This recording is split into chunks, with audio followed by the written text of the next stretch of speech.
Major funding for these broadcasts has been provided by grants from Capital One Bank, New York Community Bank, Eastern Consolidated, M&T Bank, Sterling National Bank, Meridian Capital Group, Customers Bank, Aerial Property Advisors, Dime Community Bank.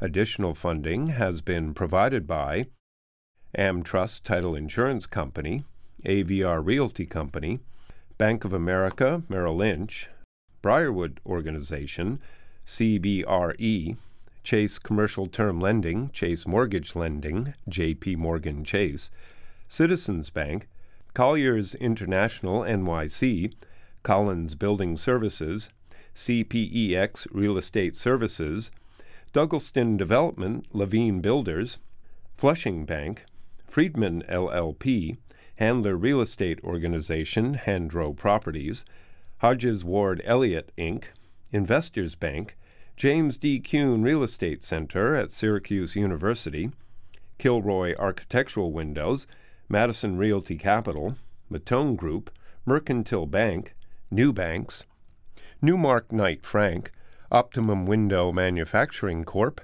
People's United Bank, Rockefeller Group, Rosewood Realty Services, SJP Properties, Stonehenge Partners, TD Bank, Terra CRG, the Marinkoff Family Foundation, the Moynihan Organization, Moynihan Capital Partners, and these friends.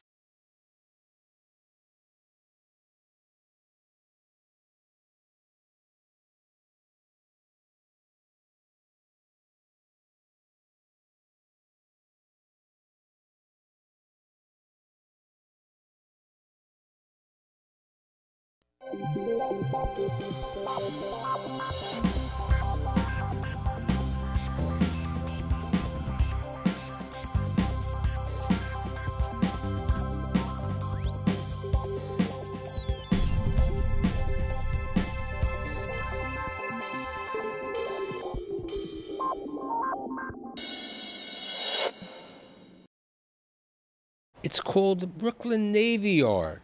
It's a big place. It's been around since 1800s. It's a place where companies manufacture. It's a place where they distribute. They have studios. They have college campuses. And I have some very interesting people to tell me what's happening at the Navy Yard. I have the Queen of the Navy Yard, okay? The Chief of Staff of the Navy Yard and the Executive Vice President, Claire Newman, from the Brooklyn Navy Yard Development Corporation. I have the Queen of the lamp business and the shade business, right? Rachel Simon from Lights Up, who is the founder and CEO. And last but not least, you can't have a Navy Yard or places unless you have food. So I have the king of food, okay, Winston Chu, who is the partner at Bon Bite and also a proprietor and partner of a restaurant called Little Tong? Little Tong Noodle Shop. Okay. So here's the question. Why did you move to the Navy Yard? Before we get to Claire to tell us a little bit about it. How did you pick on the Navy Yard? There were certain other options. There were definitely certain other options, but I think the Navy Yard itself was attractive because, you know, they supported small business, being a nonprofit. The rates in which, you know, the rent was good, but also amongst with other tenants and small businesses, we were able to find collaboration. Now, where were you operating before you opened up the catering business in the Navy Yard? A small kitchen in the west side. We rented a table. Okay, so you went from a small table to a business now that you have, what, 13, you said? We have about 13 employees. How much of your business is to Navy Yard customers, you know, people who are there, and to the outside, would you say? I would say about 20% of our businesses exist within the Navy Yard. Okay.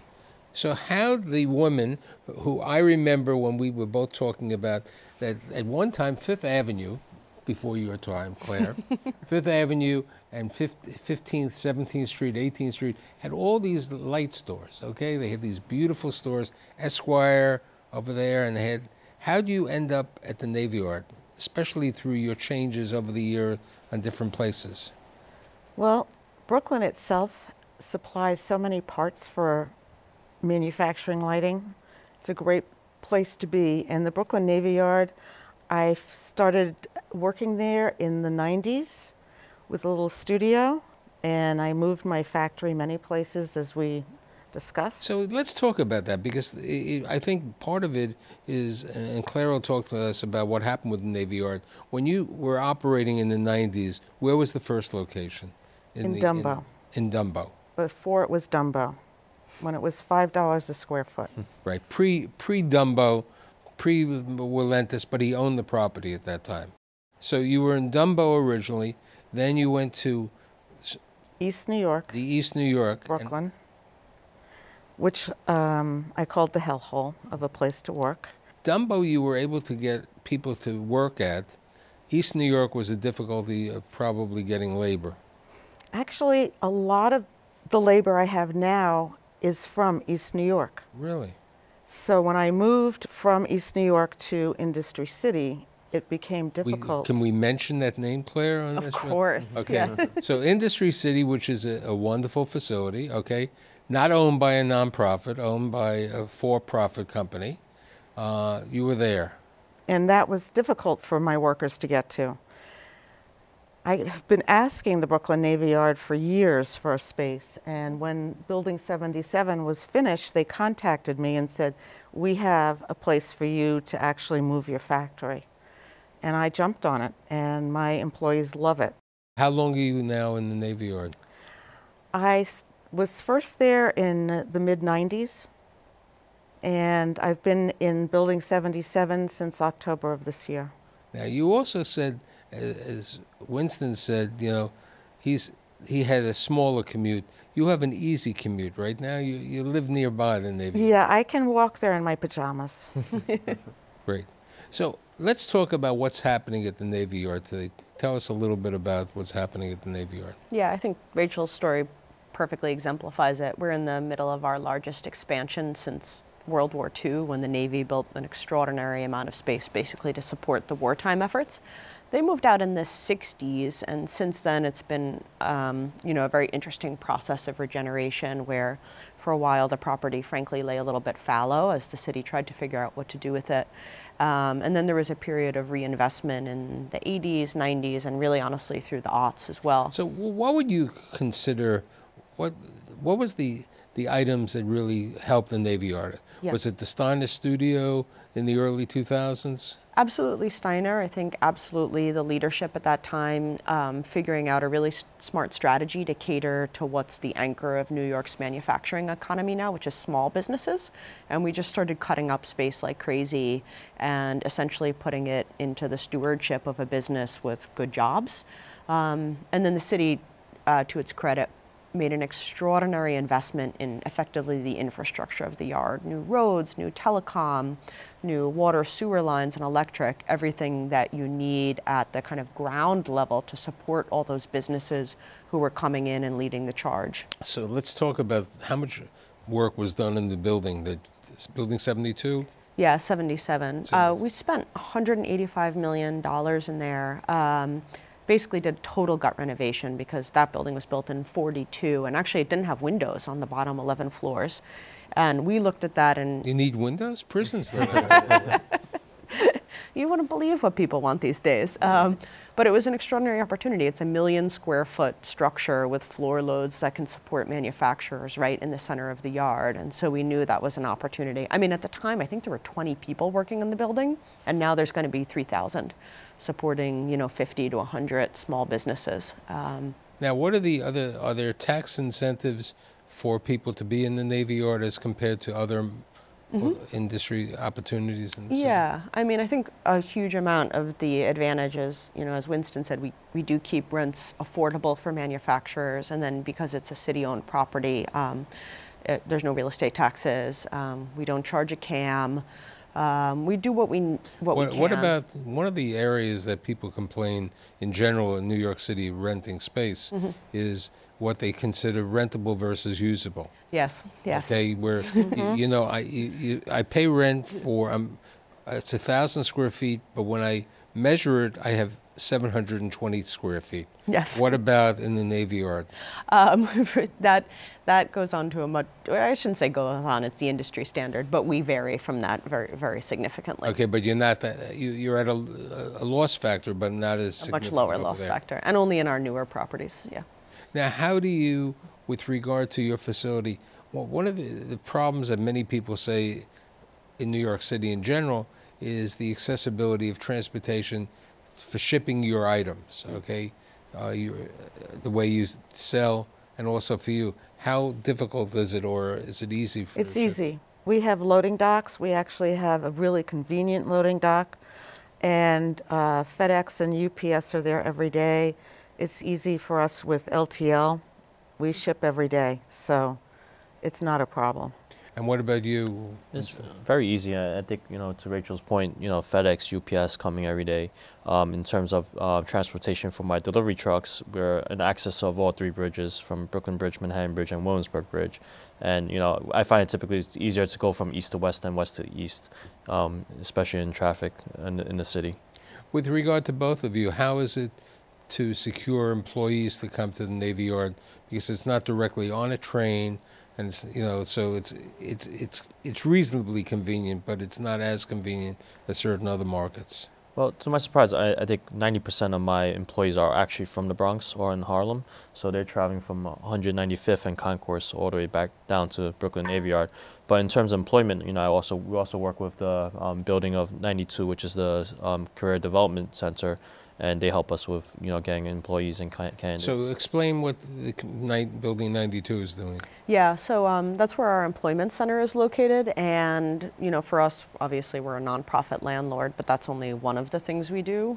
We also try and make sure that basically all this activity that the businesses have going on is helping the local community, and so it's a connection point, and really we think of it as a business service. It's not a put on our tenants, but to the extent that they have job orders or need help hiring, we can really sort of function, I don't want to say quite as an HR, but take a huge amount of the work out of hiring. And then on the flip side, we're able to work directly with community stakeholders and local potential employees, and also people with barriers to employment, to make sure that on the mission side we're providing access to what we think are extraordinary career opportunities. So here's a question with regard.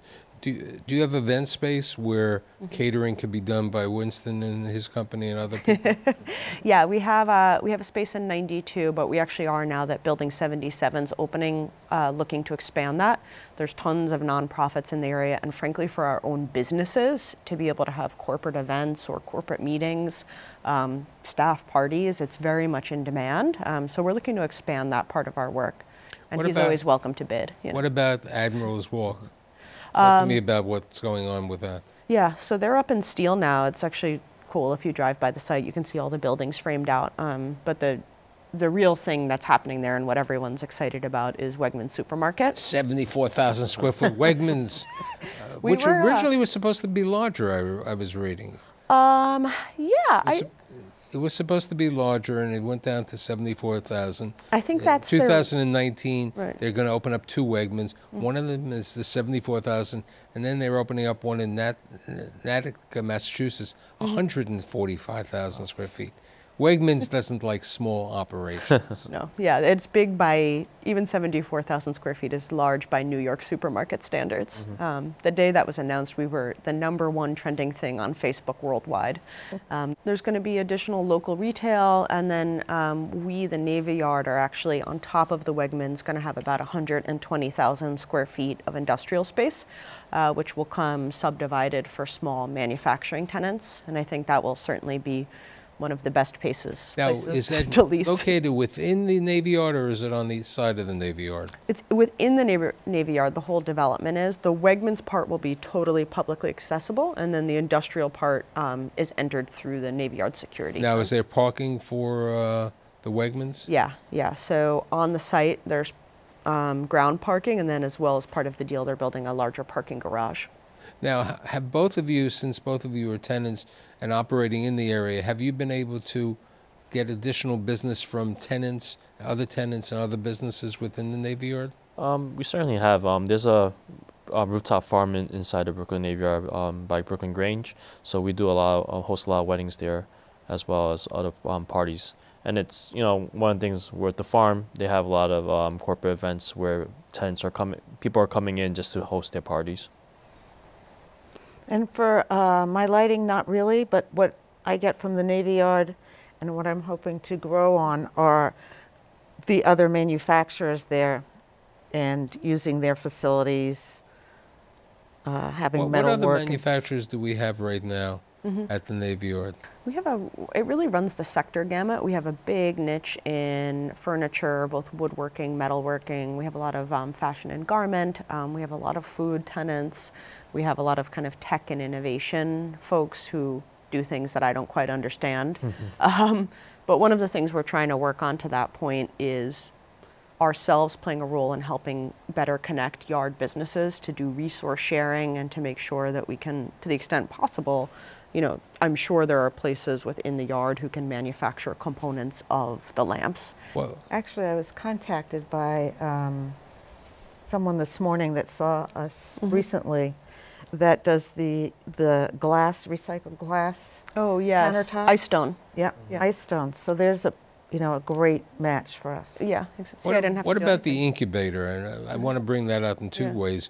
The general incubator at the Navy Yard and your incubator also. But let's talk about the Navy Yard incubator. Yeah, we have currently one open new lab, which we've been working with them for years, and they just moved into the Green Manufacturing Center. They have around 80,000 square feet, and they're a really interesting case because they've seized on what I think is really the kind of growth opportunity for manufacturing in New York, which is the combination of hardware and then high technology, high design software effectively, and are incubating businesses that couple those things with particular focus on AI, on smart cities, and a few other kind of 21st century technologies. And what's smart about them is they really use the diversity of talent in New York, all the way from, you know, folks with engineering degrees to design and creative talent to people who know how to make things. And so for yard businesses, being able to produce products like that are so unique and that combine all of these New York resources is where a lot of growth will come. Winston, you have incubated businesses out of the Navy Yard. You know, my current restaurant is a product of our incubation. It was really, I think, due to the demand of you know, fellow chef friends and entrepreneurs that were looking to get into a business that couldn't really find space. And you know, at that point I had an open table, you know, which we rented out to them. But all in all, I think, you know, the long term is that we are a seasonal business, so we're looking to diversify our portfolio a little bit and bring in the incubation, but also given the support and network. Why do you that we believe have. you're a seasonal business? The catering business is seasonal? I mean, for catering, I mean, there are certain months. I mean, normally in the month of January, most caterers say they could go away for the entire month because it's a slow month, and sometimes also in the summer. yeah, depending on- that's correct. But you know, I think the way we choose to run a business is that we want to give permanent jobs for people's salary. We're really big on building the lifestyle of our cooks, making sure that they're having health insurance, getting good pay. So, you know, in order for us to do that, we had to diversify the business a little bit or find other channels of revenue. And I think incubation just kind of fits naturally. What is the average age of the person who's working at the Navy Yard? Do we have 40s, Generation X? Are we mostly millenniums? I mean, if you had to categorize it, I would say probably the largest cohort is Gen X, certainly more and more millennials, and I'd say certainly to an older cohort as well. You know, and that's something that I think businesses at the Yard are very cognizant about, which is making sure we're training and getting ready the next generation. but of part of talent. it, you know, depending on the age situation, is the transportation. As you were saying Yeah. before, you ride your bike over there, or, you know, the city bike and so on, or you go by the Uber X or something like. There's a different. You 3 blocks away, you just wake up and get your cup of coffee. But no, so, you know, I think that's part of the situation also. We try to be really cognizant of that issue, and I mean, we have businesses at the Yard who probably no one carries smartphones, right? So, yes, there's lots of people who rely on Uber Pool or City Bike, but we also just launched a new shuttle bus service, which runs very regularly and basically shuttles people back and forth from all the local major subway lines. And so we don't want to be reliant just on What hours does the shuttle run? 5 a.m. to 10:30 p.m. And All how my do, employees use it. Yeah. now, how is it on a loop? That It's on a loop. We go to Dumbo, the FAC, and then we go up to Atlantic Terminal and the G train. now this is a regular bus or like a little mini bus? Oh, it's a beautiful bus. No, No. no, Yeah. no, you know, because No, it's a real bus. It's like 45-person capacity, city style, where the door's low too, so you can just hop on, hop off, which was very important for us. We wanted to feel fast and easy for people. now what about with regard to Steiner, which is probably one of the largest sound studio in the country and the Yeah. city? Aren't they expanding also in the Navy Yard? Yeah, they're expanding significantly right now. I mean, they already have an extraordinary operation there, and it's funny, sometimes I'm out there and I see all these stages and so many people working, and they've only been open since 2004, so they've already built a tremendous amount. They have Brooklyn College Graduate School of Film there as well, but they're adding a bunch of new sound stages for movies and for TV, and then they're also building out a broader media campus, building a backlot so that it will take some of the filming off city streets and really just becoming even more a full service kind of studio experience. Now, another question, are companies from Manhattan relocating to the Navy Yard? Do you see that happening? More and because more. I realize, that there's been a big discussion, one time there was something called the Garment Center or, the fashion market, and Yeah. they have been forced out because of that. Have you seen do you have a number of apparel manufacturers over there? We do. It's interesting.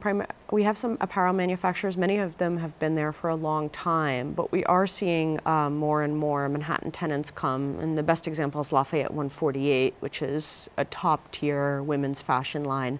And they have close to 100,000 square feet at the Yard now. They moved their whole operation from Manhattan. And what's interesting about them is they've moved the full shop, right? All the designers, all the accountants, but also all of the people who are doing the sewing work and the kind of professional side of the garment manufacturing. One of the big things on any community is what we call live, work, shop, and visit, okay? We know that people are working in the Navy Yard. Shopping, Wegmans will take care of it, will increase the amount. You've been in the neighborhood. There's been a need for a supermarket and other stores over there.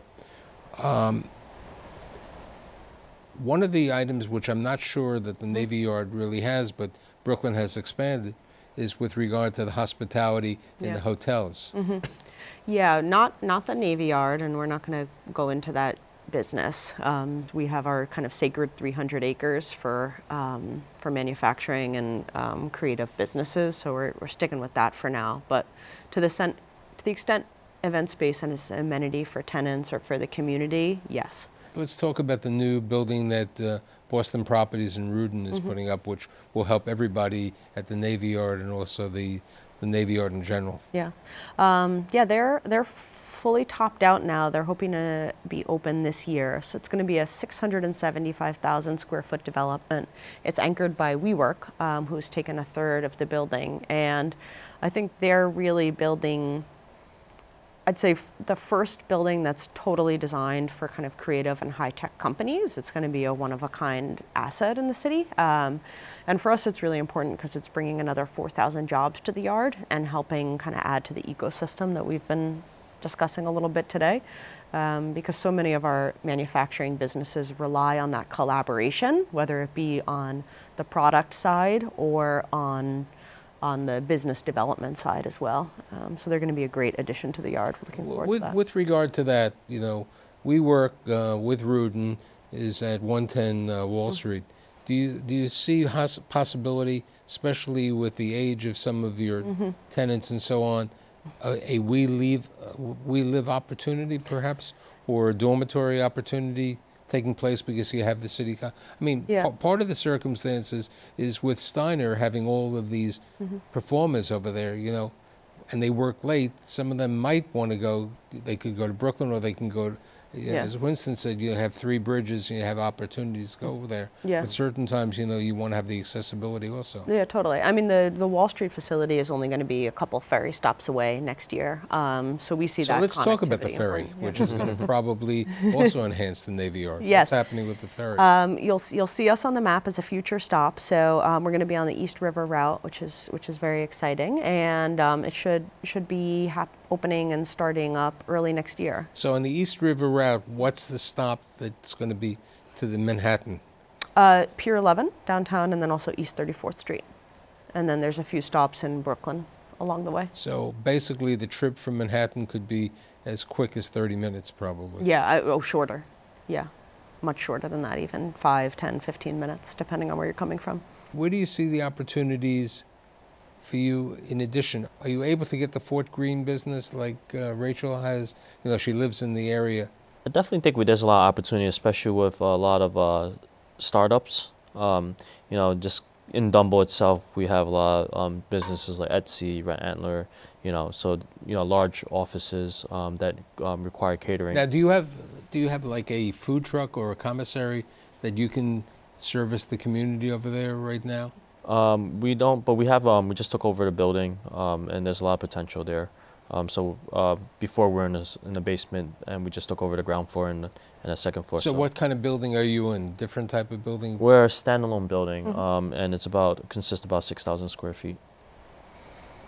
Now, is there parking or bicycle racks nearby?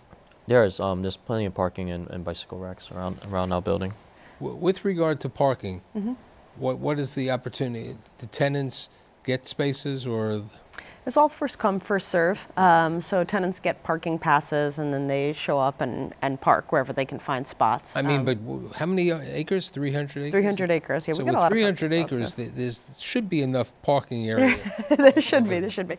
I mean, all that said, we want to, as much as possible, make it feasible for people who don't have cars to be able to get to work, both for With regard to that, do you have the Zip Car or the Maisel or something like that? Yeah, we're working on that. We currently have like an enterprise version of Zip Car, but we're looking as well as partnering with some of these A to B car share services, where you can have spots that are publicly accessible, and where on that day where you can't bike or you don't want to wait for the shuttle, you can hop in a car. I think that's a very big item taking place in Brooklyn specifically, is you can get a car and then drop it off at a specific location. Yeah. I think that would be a very important value for the Navy Yard. Yeah, I mean, for us, it's all about diversifying the options, making sure the options are affordable, and then working with as many of these kind of partners. So here's the big question. How does the Navy Yard promote himself? How do you, Rachel, promote yourself, and how do you promote yourself? First. I do it here with you. Okay. Besides that. Yeah. No. We have a press team, and you know, because of our size. Because people don't know enough about the Navy Yard. I think, you know, they hear about it, but I think it's a question of, even with press releases and public, you know, it's. I think there's an element of it that's a demystification. If we brought, you know, the remote team one day to the Navy Yard and saw Winston's place, Rachel's space, that would be different, but that's a little. Yeah, no, totally. And I think we've worked over the past couple of years to, I think, crystallize the story of the Navy Yard and make sure that people are aware of what's going on there. When I first started, I would tell people where I worked, and they said, "Oh, so you work for the U.S. military?" And I was like, no. So making sure that people understand that it really is, I mean, a nonprofit, first and foremost, mission-driven, but that our focus is about businesses like these guys and about creating the jobs that goes with. And I believe that you have two very happy tenants, and I think there are more people over there, and I'd like to thank, you know, all three of you for being here today. Claire, Rachel, and Winston, and I'll see you next week. Thank you.